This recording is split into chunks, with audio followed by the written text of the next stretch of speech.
Oke, baik. Assalamualaikum warahmatullahi wabarakatuh. Perkenalkan kami dari kelompok 7. Di sini kami akan mempresentasikan UAS Pendes kita yaitu mengambil tema tentang UMKM yang dimana kita toko kelontong yang bernama Toko Bunda 2. Baik, pertama-tama kita akan memperkenalkan diri masing-masing. Kenalkan, nama saya Firman Hidayat dengan 3 digit NPM terakhir 206. Perkenalkan, nama saya Ataila Dafa Alghifari Laksana dengan 3 digit NPM terakhir 192. Perkenalkan, nama saya Muhammad Zaidan Maulana dengan 3 digit NPM terakhir 211. Perkenalkan, nama saya Mirza Danam Godas dengan 3 digit NPM terakhir 214.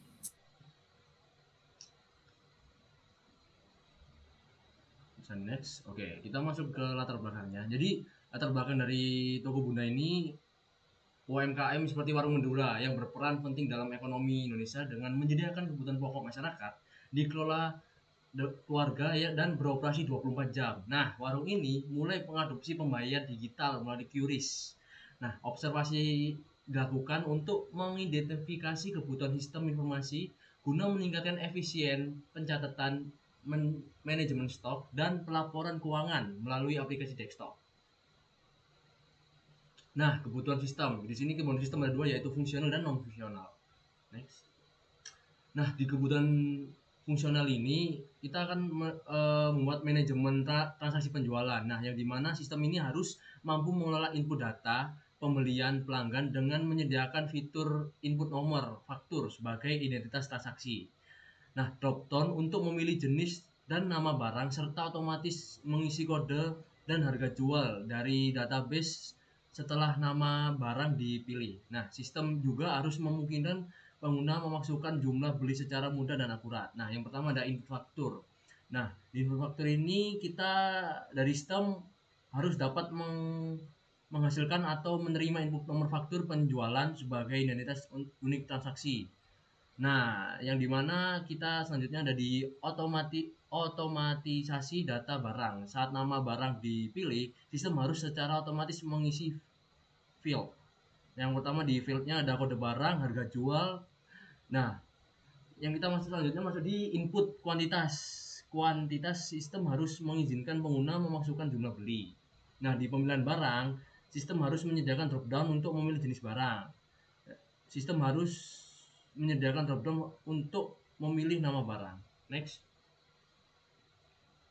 Udah, kita masuk di kebutuhan non fungsional. Nah, ini secara sistem harus mampu melakukan perhitungan matematika secara real time untuk mengurangi kesalahan manusia dengan menghitung total harga setiap item melalui perkalian harga jual dan jumlah beli, menjumlahkan seluruh total untuk menghasilkan grand total pembelian serta menghitung kembalian otomatis berdasarkan selisih antara nominal pembayaran dan total pembelian. Nah, dihitung subtotal, sistem menghitung total harga berbasis item dengan rumus total harga sama dengan harga jual dibagi times jumlah beli. Nah, dihitung grand total, sistem harus menjumlahkan seluruh kolom total pada tabel untuk mengisi file total pembelian. Nah, dihitung kembalian setelah penggunaan memasukkan nominal pada file pembayaran, sistem harus menghitung sisa pembayaran dengan rumus sisa pembayaran sama dengan pembayaran dikurang total pembelian. Next. Nah, di kebutuhan fungsional manajemen keranjang belanja atau yang di data, sistem harus memiliki area penyimpanan sementara untuk menampung data sebelum transaksi disimpan permanen. Saat tombol tambah ditekan, data barang dari file input akan dimasukkan ke table list belanja yang menampilkan rincian seperti kode barang, nama barang, jenis harga, jumlah, dan total secara struktur dan informatif. Nah, di tombol tambah, saat tombol tambah ditekan, data ya barang yang ada di field input harus masuk ke dalam tabel grid di bawah. Nah, di tabel list belanja, tabel harus menampilkan rincian kode barang, nama barang, jenis harga, jumlah, dan total. Next. Di kebutuhan fungsional di fitur aksi dan pelaporan, sistem ini harus menyediakan fungsi-fungsi utama melalui tombol di bagian kanan bawah, yaitu cetak untuk menghasilkan struk belanja, rincian transaksi pelanggan, laporan untuk menampilkan rekap penjualan harian atau bulanan, serta restock yang memungkinkan penambahan stok barang dengan membuka form baru untuk input data yang masuk ke sistem. Nah, fungsi cetak sendiri, sistem harus dapat mencetak struk belanja yang berisi rincian transaksi untuk diberikan kepada pelanggan. Nah, fungsi laporan sendiri, sistem harus dapat membuka atau menampilkan rekapitulasi penjualan. Nah, di fungsi restock, sistem harus memiliki fitur untuk menambah stok barang. Next.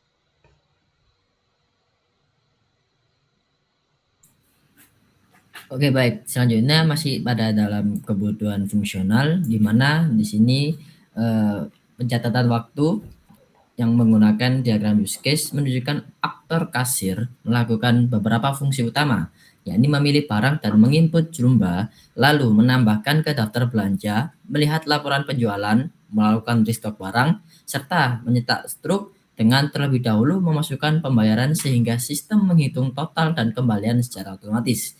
Di mana di sini kita membuat yakni tanggal transaksi.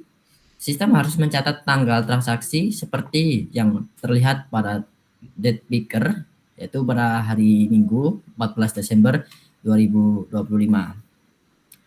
Jadi untuk diagram use case di sini, di mana penjual yang pertama itu mencekot barang dan cetak struk, kemudian restock barang, lihat laporan harian, dan pilih barang dan tambah ke daftar pembelanjaan. Kemudian kita masuk ke bagian non fungsional, di mana non fungsional ini di bagian pertama yakni ada reliability, di mana reliability merupakan sistem harus memiliki akurasi perhitungan sempurna, mampu mencegah crash melalui validasi input yang tepat, serta menjamin penyimpanan permanen data transaksi ke database agar tidak kehilangan informasi, sehingga keandalan dan keamanan proses transaksi dapat terjamin secara optimal. Di mana di reliability di sini terdapat 3 bagian. Yang pertama adalah akurasi perhitungan, di mana akurasi perhitungan merupakan pada total harga, total pembelian, dan sisa pembayaran. Kemudian yang kedua ada pencegahan crash, misalnya memasukkan huruf pada jumlah kolom jual beli.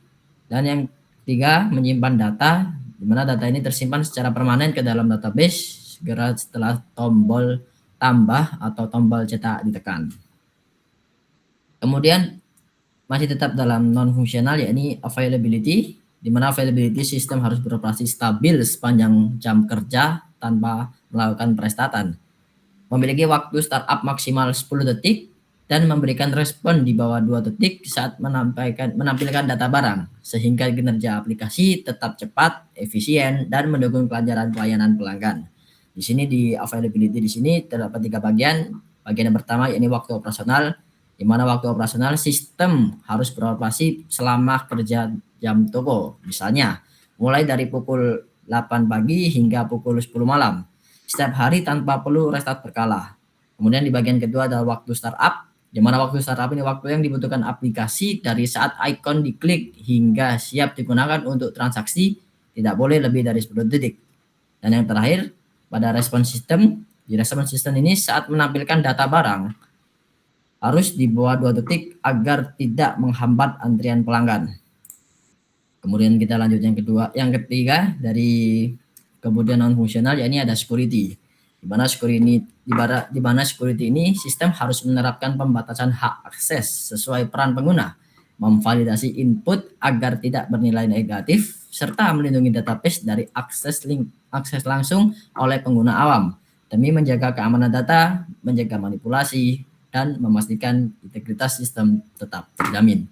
Di mana di security ini terdapat 3 bagian utama, yakni adalah yang pertama ada hak akses, di mana hak akses ini sistem harus membatasi akses fitur sensitif, misalnya fitur restock atau pengubahan harga master yang hanya boleh diakses oleh admin atau pemilik dari toko, sedangkan kasir hanya bisa mengakses fitur penjualan. Kemudian yang kedua ada validasi input, di mana validasi input ini sistem harus memblokir input negatif pada kolom harga atau jumlah barang untuk mencegah manipulasi stok atau kerugian finansial. Dan yang ketiga, keamanan database, di mana keamanan database ini merupakan menggunakan database lokal yang digunakan dan tidak boleh dapat diakses atau dimodifikasi secara langsung tanpa melalui aplikasi atau pengguna awam. Dan yang ketiga, yakni ada yang kelima di sini ada maintainability, di mana maintainability sistem harus memiliki struktur code modular yang dilengkapi dengan mekanisme pencatatan error untuk memudahkan debugging serta menyediakan fitur pembaruan data seperti restock agar pemeliharaan dan pengelolaan sistem dapat dilakukan dengan efisien tanpa perlu mengubah kode atau membuka database secara manual. Di mana dari maintainability di sini terdapat 3 bagian. Yang pertama adalah struktur code, di mana struktur code ini merupakan program yang harus ditulis secara modular yang memisahkan logika koneksi database, logika bisnis, dan antarmuka untuk memudahkan perbaikan bug di masa depan.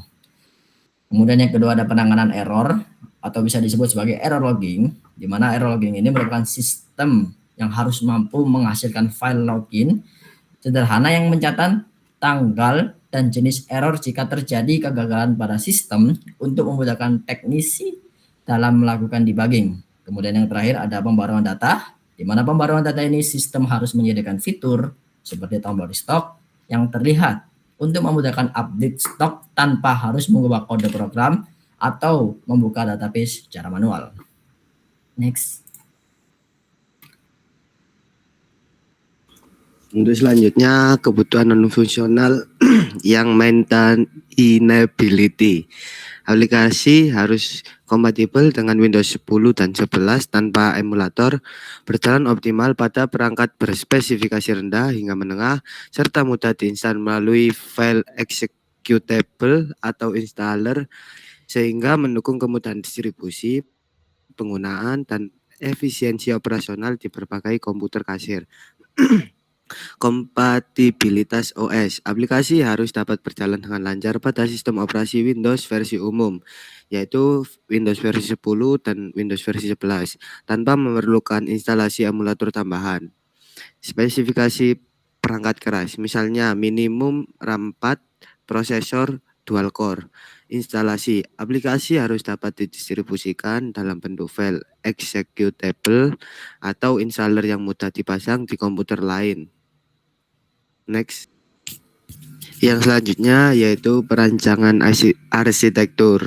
Nah, perancangan arsitektur ini yaitu untuk membuat sequence diagram yang terdiri dari boundary yaitu form 1 dan form 2, kemudian kontrol yaitu kontrol form 1 dan form 2, kemudian entity yaitu database yang digunakan untuk mengisi form 1 dan form 2. Boleh di next.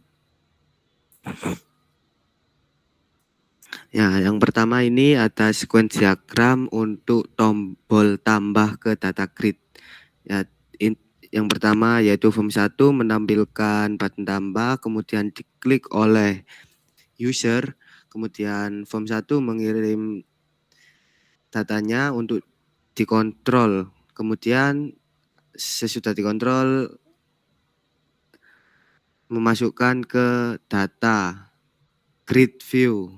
Selanjutnya data grid view akan menampilkan data yang sudah diinput tadi ke form 1. Boleh di next. Yang selanjutnya ada sequence diagram untuk tombol cetak. Yang pertama form 1 menampilkan tombol cetak, kemudian tombol cetak diklik oleh user, lalu form 1 memberikan verifikasi data yang ada di data grid, kemudian dikontrol oleh form 1, kemudian kontrol form 1 menyimpan data ke database yaitu detail penjualan. Kemudian habis itu menampilkan notifikasi data berhasil disimpan dan menampilkan struk pembelian. Boleh di next. Selanjutnya ada sequence diagram laporan. Yang pertama form 1 menampilkan button laporan, user klik tombol laporan, kemudian verifikasi data yang ada, kemudian verifikasi data yang akan ditampilkan, kemudian mencari data yang ada di database, kemudian menampilkan laporan yang diinginkan tadi. Next. Kemudian ada sequence diagram tombol tambah barang.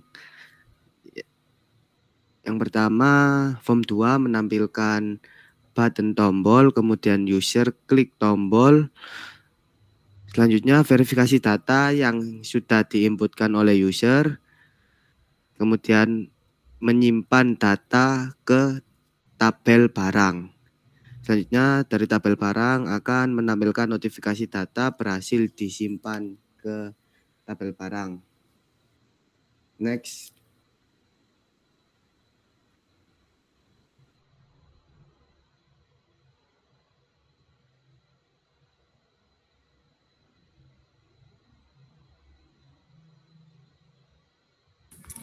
Oke, selanjutnya itu ada di kelas diagram. Nah, di kelas diagram ini yang pertama itu adalah sistem POS dan inventory ini dirancang menggunakan pendekatan berorientasi objek untuk mendukung proses dan transaksi penjualan serta pengelolaan stok barang secara terstruktur dan modular. Nah, di kelas diagram ini ada beberapa kelas utama, yaitu pertama penjualan, detail penjualan, barang dan jenis. Kelas ini berinteraksi melalui metode dan atribut yang spesifik. Yang pertama contohnya kelas jenis yang berfungsi sebagai pengelompok data master, menyimpan kategori barang dengan operasi seperti get daftar barang untuk mempermudah pencarian produk berdasarkan klasifikasinya. Yang kedua ada kelas barang. Nah, di sini entitas pusat inventarisnya mencatat atribut vital seperti harga beli, harga jual, dan jumlah stok. Nah, di kelas ini juga memiliki metode yang cukup krusial lah, yaitu check stock dan update stock. Nah, serta memperbarui jumlah persediaan secara otomatis setelah penjualan selesai. Selanjutnya ada relasinya antara kelas jenis dan barang itu bersifat asosiasi, di mana satu jenis dapat mengelompokkan banyak barang. Selanjutnya yang ketiga ada kelas penjualan, yaitu mempresentasikan header dari sebuah transaksi, yaitu kelas bertanggung jawab mencatat informasi umum pada faktur seperti tanggal dan total tagihan melalui metode hitung grand total. Selanjutnya, hubungan antara kelas penjual dengan detail penjualan digambarkan seperti komposisi yang berarti keberadaan detail item sangat bergantung pada faktur penjualan, yaitu jika faktur dibatalkan atau dihapus maka rincian item di dalamnya juga akan turut hilang. Yang terakhir yang keempat yaitu kelas detail penjualan. Nah, di sini itu menangani rincian item dalam setiap transaksi yang seperti jumlah barang yang dibeli lah dan perhitungan subtotal per itemnya. Nah, kelas ini memiliki relasi antara kelas barang untuk mengambil harga dan nama produk saat transaksi berlangsung. Jadi sistem ini secara otomatis menghitung biaya dan memverifikasi data di detail penjualan dan menghitung akhir stok di kelas barang secara sinkron. Boleh next. Nah, di sini aja selanjutnya ada di IRD.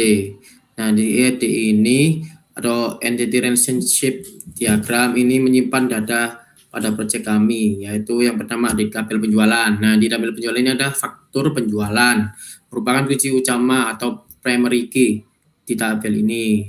Jadi setiap transaksi penjualan itu masuk di faktor yang unik. Selanjutnya ada di tanggalnya atau date time ini menyimpan tanggal atau waktu terjadinya transaksi. Yang terakhir ada total atau total menyimpan total nilai transaksi penjualan. Yang kedua ada tabel detail penjualan. Nah, di sini ada ID detail, yaitu kunci utama dari tabel ini digunakan untuk mengidentifikasi seperti detail transaksi. Nah, yang kedua ada di faktur penjualan. Jadi merupakan kunci merupakan foreign key yang menghubungkan tabel detail penjualan dengan tabel penjualan. Nah, setiap detail transaksi penjualan terkait dengan faktur tertentu. Selanjutnya di kode barang. Kode barang ini digunakan untuk setiap barang yang dijual yang menghubungkan dengan tabel barang.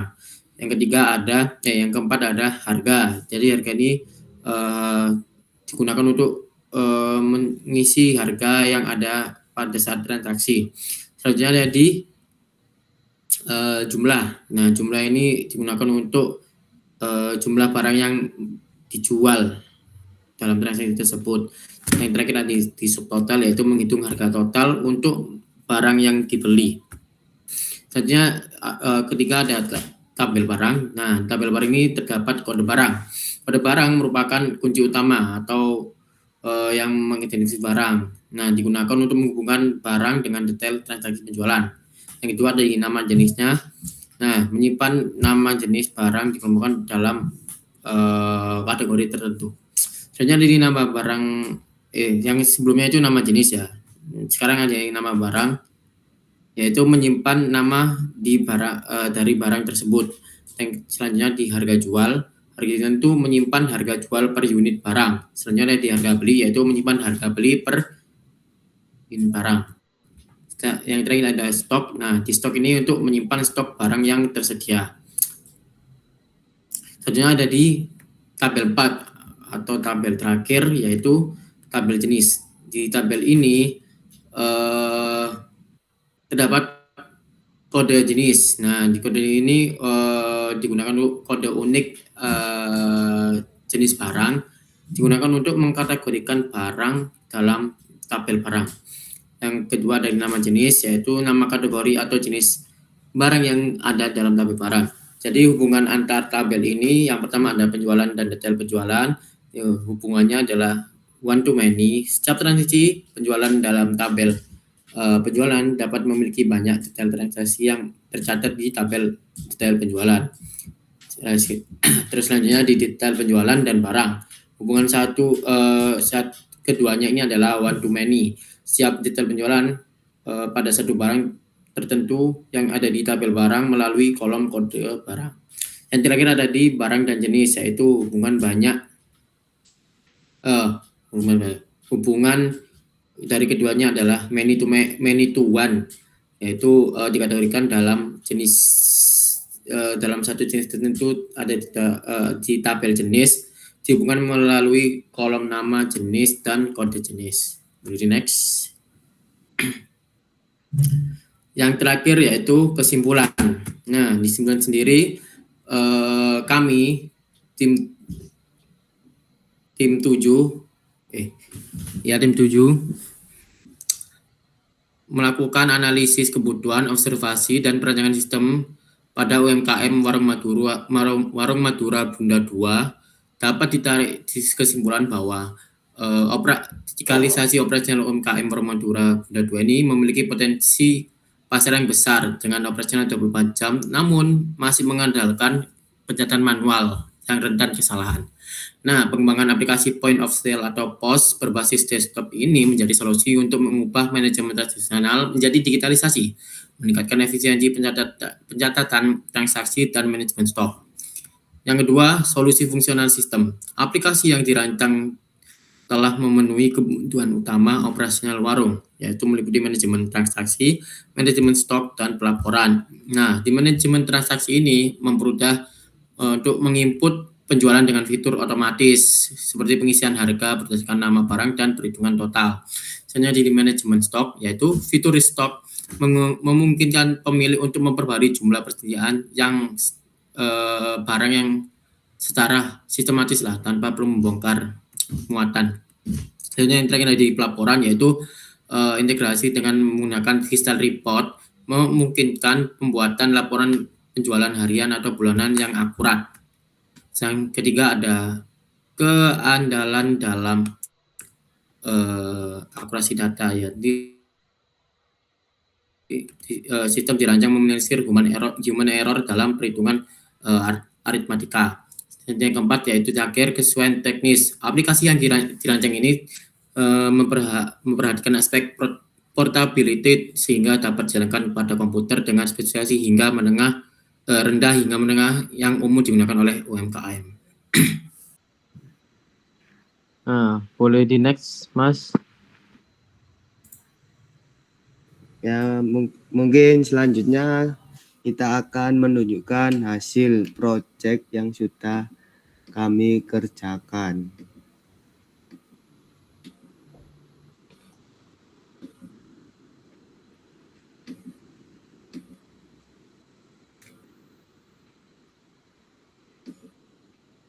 Ya, faktur penjualan di sini akan terbuat otomatis dari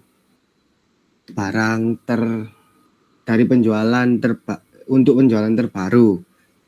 Untuk jenisnya di sini ada makanan dan minuman. Jika pilih makanan, maka yang muncul di combo box nama barang akan muncul yang jenisnya makanan saja. Selanjutnya masukkan jumlah beli. Jika jumlah yang kita beli melebihi stok yang ada, maka akan muncul notifikasi stok barang tidak mencukupi. Stok yang tersedia 30. Maka kita harus membeli di bawah 30 ya. Sampai 10 tambah. Kemudian beli lagi minuman. Maison. Jumlah beli 6 tambah. Untuk pembayaran di sini itu uang yang diberikan pembeli, misal 70.000. Maka akan terhitung secara otomatis kembaliannya. Selanjutnya untuk button cetak.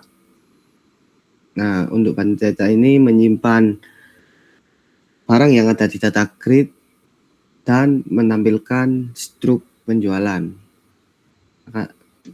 Nah, ini untuk struk pembeliannya. Selanjutnya kita masuk ke button restock.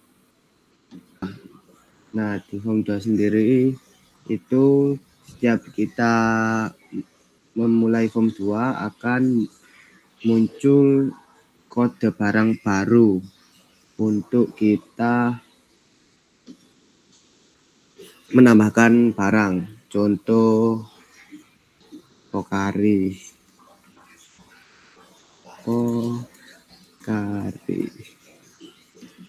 minuman, harga jualnya 7.000, harga belinya 5.000, stoknya kita kasih 10, tambah. Maka akan muncul notifikasi barang berhasil ditambahkan ke database. Untuk ini kodenya. Selanjutnya untuk button restock, kita pilih kode barang dulu, kemudian tekan tombol restock. Kita kita masukkan jumlah barang yang mau di restock. Contohnya 15. Dan barang berhasil di restock. Jika kita cek lagi barang satu, stoknya nambah jadi 15. Mungkin cukup sekian presentasi dari kami. Kurang lebihnya kami mohon maaf. Wassalamualaikum warahmatullahi wabarakatuh.